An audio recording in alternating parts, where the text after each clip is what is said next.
بسم الله الرحمن الرحيم. Assalamualaikum. Jangan lupa like, comment, and subscribe. Bye.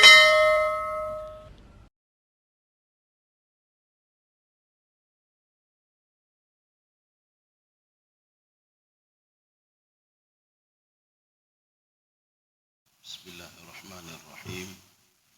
Assalamualaikum warahmatullahi wabarakatuh. Alhamdulillahi rabbil alamin.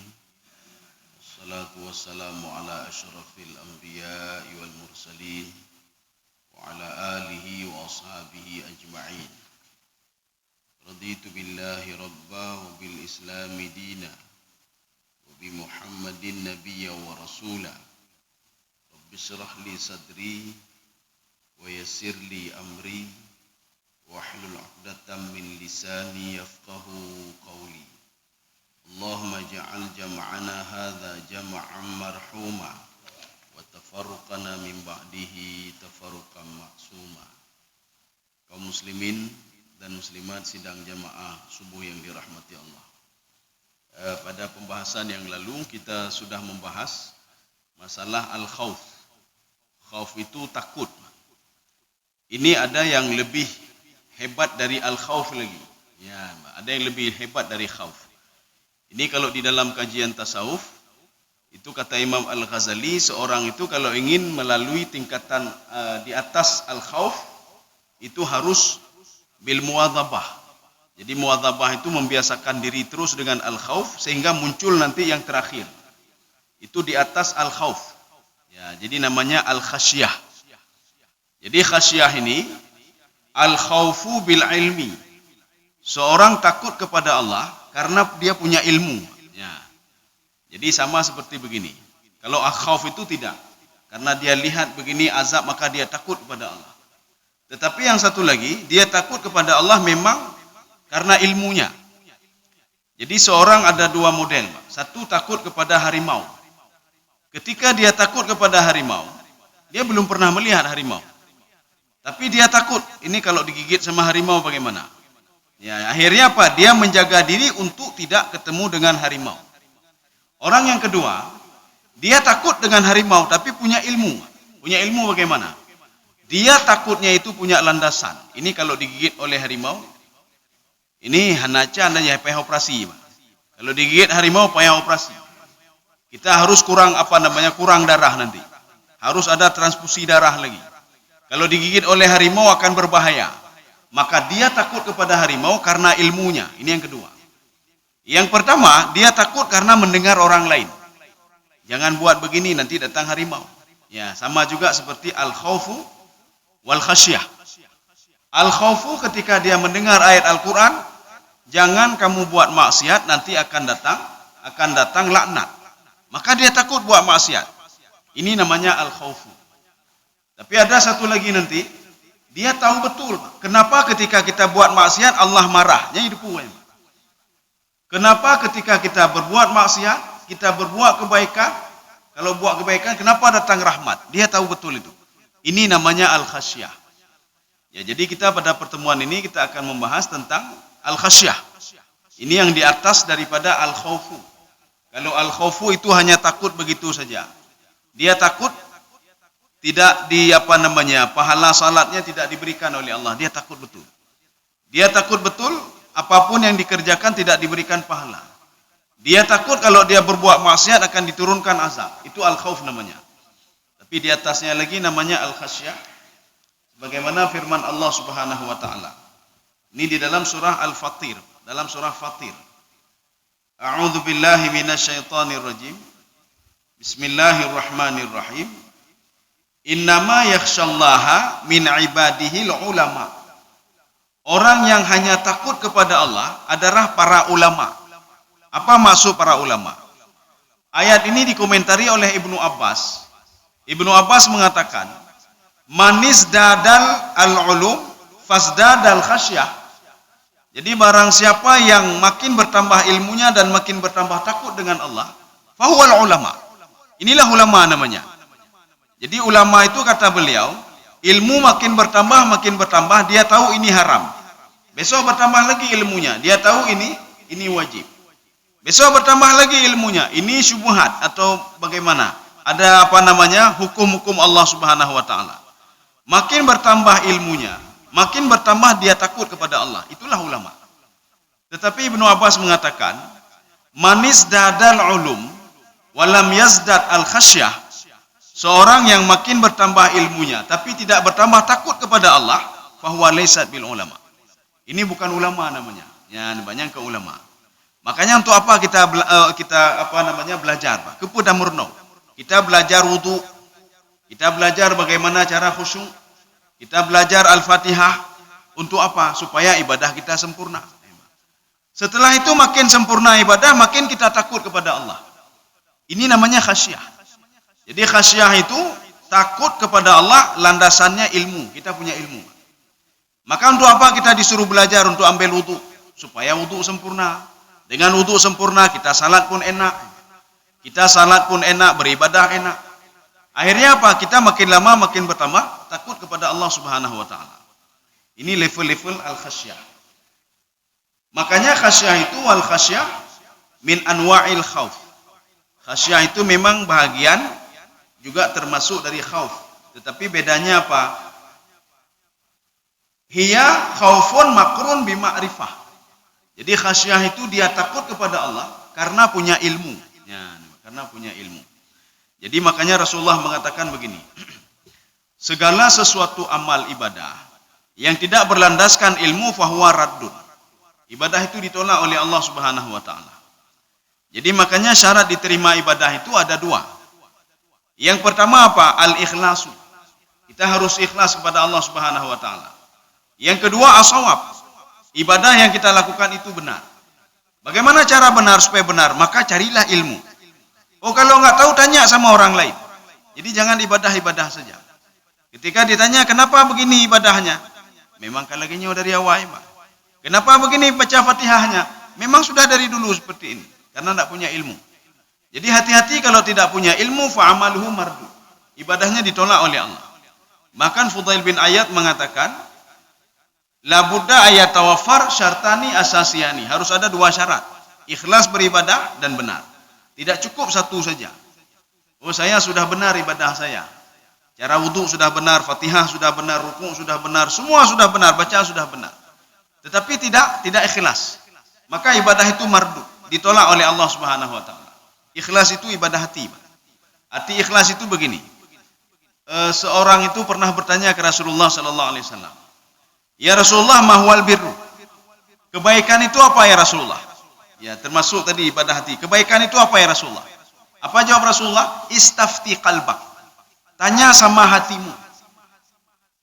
Apa maksud tanya sama hatimu? Kalau hatimu tenang, berarti itu kebaikan. Kita berbuat sesuatu, hati kita tenang, Pak. Berarti yang kita lakukan tadi kebaikan. Dan Rasulullah mengatakan kalau hati kamu gundah, berarti itu kejahatan. Jadi makanya ketika kita berbuat sesuatu kebaikan-kebaikan, hati akan merespon kalau itu kebaikan. Kita membantu masjid, kita ingin tahu itu kebaikan atau tidak. Kalau hati kita masih kacau juga, gundah. Gundah bagaimana? Tidak ada yang tahu kalau yang sumbang itu kita gundah. Kita lapor ke masjid, tolong kasih umumkan. Ini hati kita kan gundah, berarti itu bukan kebaikan. Jadi makanya Rasulullah mengatakan kalau ingin tahu kebaikan, matma'anna qalbuka fahuwa khair. Kalau hatimu itu merasa tenang, itulah kebaikan. Kalau hatimu gundah, itu kejahatan. Ya. Kaum muslimin sedang jemaah yang dirahmati Allah Subhanahu wa taala. Kita kembali kemari. Ini kita lihat komentar Ibnu Qayyim al-Jauzi. Apa komentar beliau? Wa hadhihi tujabu al-khusyu' wal khudu'u wal inkisar. Makanya orang yang sudah level khasyah itu, dia tiga ini akan dia dapatkan. Ya, ini level khasyah. Artinya di atas khauf. Oh, bagaimana saya bisa di atas khauf? Bisa, kata Imam Ghazali, bil muwadhabah. Jadi dengan dengan latihan-latihan dan kita minta kepada Allah Subhanahu wa taala. Kita kan juga ketika salat itu Muaz bin Jabal diajarkan oleh Rasulullah sallallahu alaihi wasallam. Wahai Muaz, ketika kamu nanti akhir daripada sujudmu, atau di dalam sujud juga, atau ketika engkau berdoa kepada Allah, maka bacalah doa, Allahumma a'inni ala dzikrika wa syukrika wa husni ibadatik. Nyantai baca apa? Kita ulang-ulang bisa juga. Allahumma a'inni ala dzikrika wa syukrika wa husni ibadatik. Ya Allah, tolonglah saya ala dzikrik, untuk terus berzikir kepadamu, wa syukrik, untuk terus bersyukur kepadamu, wa husni ibadatik, dan menjadi hamba yang baik. Ya, Pak. Jadi dengan terus seperti ini akan memupuk rasa khasyah. Khasyahnya ya, Pak. Ya dengan ilmu, ya, Pak. Dan kita minta terus kepada Allah Subhanahu wa taala untuk diajarkan. Dan minta terus kepada Allah Subhanahu wa taala untuk bisa dibimbing. Mana landasan hukumnya kalau Allah membimbing orang yang betul-betul ingin dekat dengan Allah? Alladzina jahadu fina lanahdiyannahum subulana. Jadi orang yang betul-betul berjihad, maksud berjihad begini, dia berusaha semaksimal mungkin untuk bisa dekat dengan Allah Subhanahu wa taala. Apa yang dia lakukan? Dia bersedekah, dia berbuat kebaikan, dia salat sunnah dan lain sebagainya. Lanahdiyannahum subulana.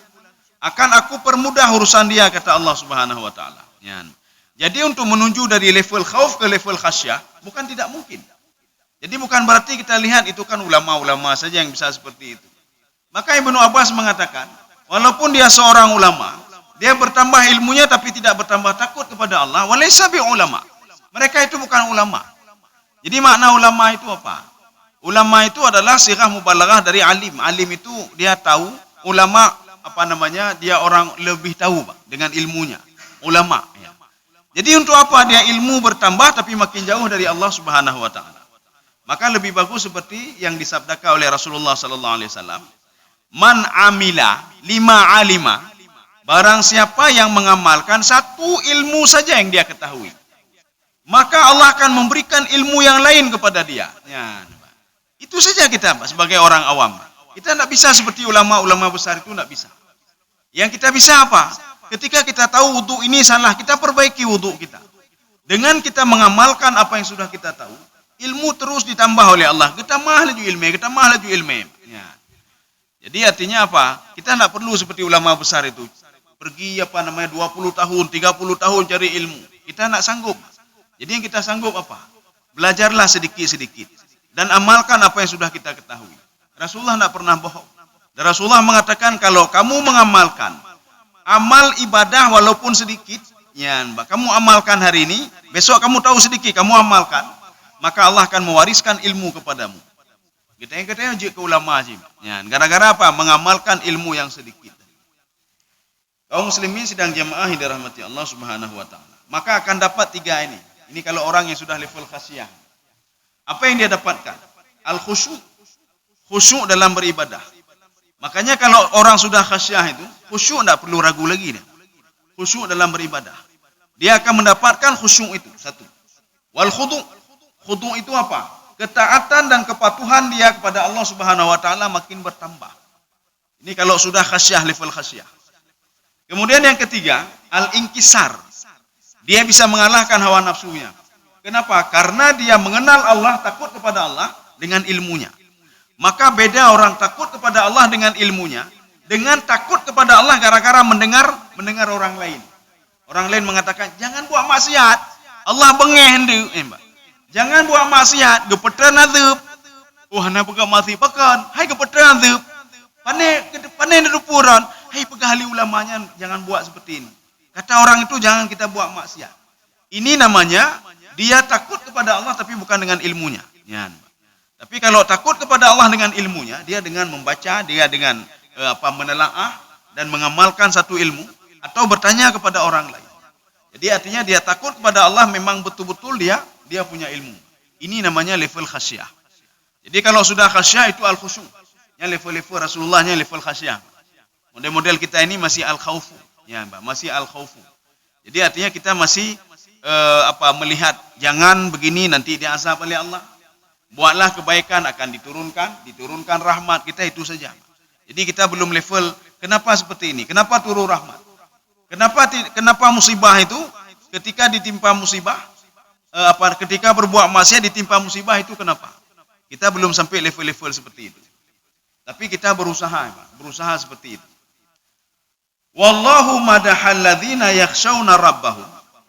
Allah memuji orang-orang yang takut kepada Allah dengan ilmunya. Jadi maka dalam Al-Quran itu Allah memuji ada kelompok atau personal yang dia takut kepada Allah dengan ilmunya. Jadi firman Allah Subhanahu wa taala, "Walladzina yasiluna ma amarallahu bihi ayyusala." Seorang yang melakukan apapun yang disuruh oleh Allah Subhanahu wa taala karena dia tahu dia punya ilmu. Ketika disuruh bayar zakat, dia punya ilmu, dia tahu zakat itu kenapa wajib. Kalau orang enggak punya ilmu kan mepep-pep aja, walaupun dia takut. Alah, kabaya takut lah. Sudah korban lagi, sudah ini lagi, sudah bayar ini lagi, sudah puasa lagi, ya, Pak. Udahlah kita ikuti saja, ya, Pak. Dia takut kepada Allah, tapi bukan dengan ilmunya. Takut pada Allah bukan dengan ilmunya. Tapi ini orang takut kepada Allah dengan ilmunya, dipuji oleh Allah dalam Al-Quran. Wa yakhshawna rabbahum wa yakhafuna su'al hisab. Orang ini takut kepada Allah di dunia. Kenapa? Dia punya ilmu. Dia takut nanti ketika di padang mahsyar, amal ibadahnya tidak diberikan nilai oleh Allah gara-gara dia ngomongin orang lain. Makanya orang yang ngomongin ribah orang lain, dia takut ribah. Kenapa? Dia punya ilmu. Dia punya ilmu, tapi kalau orang nggak punya ilmu begini. Kenapa enggak ribah? Karena Al-Quran mengharamkan ribah. Enggak boleh ribah. Ya, enggak boleh ribah. Enggak boleh begini, enggak boleh mencuri. Kalau kita tanya kenapa? Pokoknya hanjut tu mencuri. Hanjut pinau. Tapi orang punya ilmu, dia terbayang ini ketika mati bagaimana nanti. Ketika di alam barzah bagaimana. Ketika di padang mahsyar nanti bagaimana. Ketika dihisab amal ibadah saya kalau ditolak oleh Allah itu bagaimana. Maka dia tidak mau ribah orang lain. Maka dia tidak mau berbuat kejahatan. Kenapa? Dia takut nanti di padang mahsyar akan bermasalah. Nah, ini dipuji oleh Allah orang-orang seperti ini. Kemudian ada satu lagi pujian Allah. Kalau tadi dalam surah Ar-Ra'd. Ada satu lagi di dalam surah Al-Mu'minun ayat 57. Innal ladzina hum min khasyati rabbihim musyfiqun.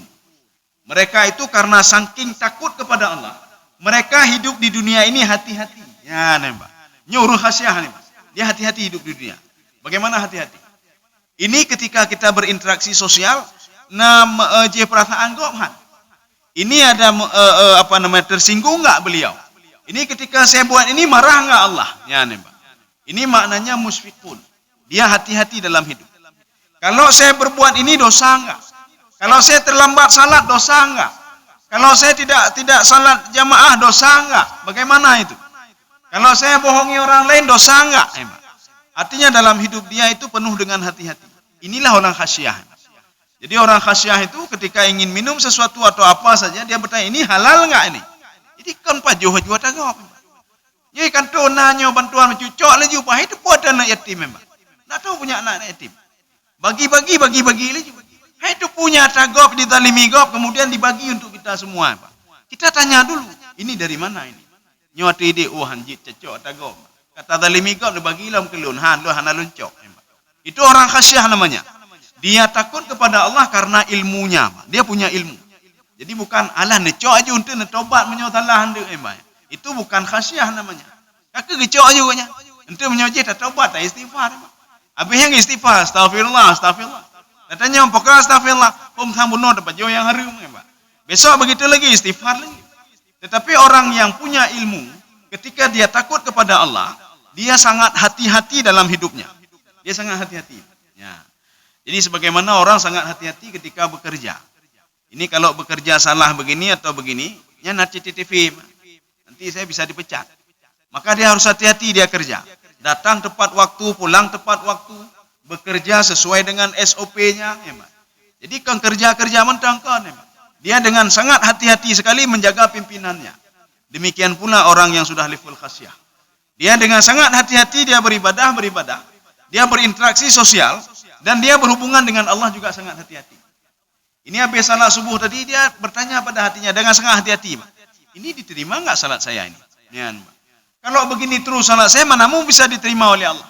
Fatihah hana betul, ruku hana betul, wudu hana betul, sujud hana betul. Bagaimana mau diterima salat oleh Allah Subhanahu wa taala? Ini juga orang khasyah. Jadi dia dengan sangat hati-hati hidup di dunia ini. Ini sama seperti pertanyaan Abi Hurairah. Pada suatu hari Abi Hurairah memanggil seorang pemuda dan bertanya, kamu tahu nggak apa itu takwa? Ya, ini kata Abi Hurairah. Pemuda tadi mengatakan, saya tidak tahu apa itu takwa. Apa kata Abi Hurairah? Kalau seandainya kamu masuk ke sebuah tempat itu duri semua di situ, ada banyak durinya, apa yang kamu lakukan? Kata pemuda tadi, saya akan sangat hati-hati supaya kaki saya tidak kena duri. Apa jawab Abi Hurairah? Itulah takwa. Ya, nembak. Kalau kita gabung konsep takwa dengan khasyah, seorang yang takut kepada Allah, dia dengan sangat hati-hati hidup di dunia ini. Baik menyinggung perasaan gop, nyuape gop ipjih, ape gop izalimi, ape hatta gop icok, ya. Jadi artinya apa? Khasyah dia itu belum ada lagi. Hati-hati itu belum ada. Kalau belum hati-hati dalam hidup itu, maka level khasyah itu belum ada sama dia. Dia masih level khauf saja, takut saja. Ya. Lagi anemi tak puyo-puyo, bertegah-tegah. Ijak kuntilanak, anemi hidup pun tepu kuntilanak. Hati-hati, ijak jin, ijak setan. Ya. Jangan ke tempat gelap, datang setan. Anak ini tidak punya ilmu, tidak punya apa-apa. Sumbernya dari mana? Dari orang tuanya, katanya tempat gelap itu ada setan. Anak ini takut, tetapi takut bukan dengan ilmunya. Ya, takut bukan dengan ilmunya. Kenapa? Dia takut gara-gara orang tuanya. Jadi sekarang kita bagaimana caranya memupuk takut kepada Allah itu dengan ilmu. Kita tidak salat, takut kita untuk tidak salat. Kenapa? Karena secara ilmu ini kalau tidak salat, Rasulullah SAW mengatakan pembeda orang kafir dengan orang mukmin itu adalah as-salah. Kita takut diklaim sebagai orang kafir, maka tetemayang. Ini namanya khasyah. Kita itu bayar zakat. Kenapa? Kita takut kepada Allah dengan ilmu. Ya, dengan ilmu. Kenapa?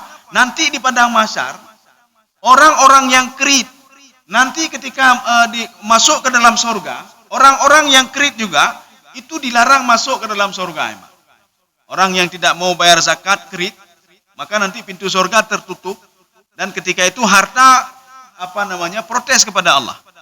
Jadi harta protes. Allah bertanya, kenapa kamu protes? Harta mengatakan ada hak orang lain yang belum dia tunaikan, ya Allah. Jadi sebaiknya engkau bakar saja dia dulu. Karena kita punya ilmu dengan hadis itu. Dan kita takut kepada Allah untuk tidak bayar zakat. Maka setiap kesempatan ada bayar zakat, kita bayar zakat. Ada kesempatan untuk bersedekah, kita bersedekah. Kesempatan berbuat baik, kita berbuat baik. Kalau sudah sampai waktu, kita salat, Pak. Salat tepat pada waktunya. Dan kita terus begitu juga menjaga kedua orang tua. Walaupun katuha, Pak, yang terjaga. Bahkan kita punya ilmu, Pak. Kita punya ilmu. Karena Rasulullah mengatakan, itu khasyah namanya. Rasulullah mengatakan, kamu itu rugi sekali kalau kamu tidak bisa masuk ke dalam surga, kata Rasulullah. Sedangkan kunci surga ada di rumahmu. Ya, Pak. Yang tarah maknya kunci surga, Pak. Tarah mak dan nyoba. Daganto pempus. Ya, Pak. Ketika dia kencing di mana saja kita bersihkan itu, yang kunci surga kenainan, Pak. Maka seorang anak dia menjaga orang tuanya karena ilmunya, ini namanya khasyah. Ada juga bukan khasyah karena yo, Pak. Ya. Ini kenapa menjaga orang tua? Hayo diikutu olehnya. Hayo, Pak. Ya, itu khauf namanya, level-level khauf. Jadi makanya kita melakukan sesuatu itu karena punya landasan. Kenapa jaga orang tua? Karena Allah mengatakan dalam Al-Qur'an, "Anishkurli wali walidaika ilayyal masir." Bersyukurlah kamu kepadaku dan kepada kedua orang tuamu. Ya, yang sudah melahirkan kamu. Makanya kita melakukan sesuatu hal itu karena punya ilmu. Ilmu dari mana? Dari Al-Quran dan Sunnah. Makanya orang kadang-kadang malas. Alahe tak tahu urung cinyo kati plutun. Kata uruh lagi sat-sat tabe, Mbak. Alahe lom permen lelu. Ini orang ini nak punya ilmu dia, Mbak. Kalau dia punya ilmu, dia akan lebih dahsyat lagi dia bekerja untuk kedua orang tuanya. Kenapa? Ya, Mbak. Kunci surga ada di situ. Kenapa, ya, Mbak? Apapun yang dilakukan oleh orang tua, tidak bisa dibalas oleh seorang anak. Paling enggak anak melakukan sama seperti yang orang tua lakukan. Waktu ubah katanya, irah pempes, dijaga oleh urunci. Lalang kandungan kayak jaga, Pak. Ya. Jadi paling enggak untuk membalas. Supaya menjadi anak yang saleh. Supaya menjadi anak yang patuh dan taat kepada kedua orang tua. Maka dia melakukan apa yang dilakukan oleh orang tuanya dulu. Dia suapin orang tuanya, dia bersihkan kotorannya, dan lain sebagainya. Terima kasih.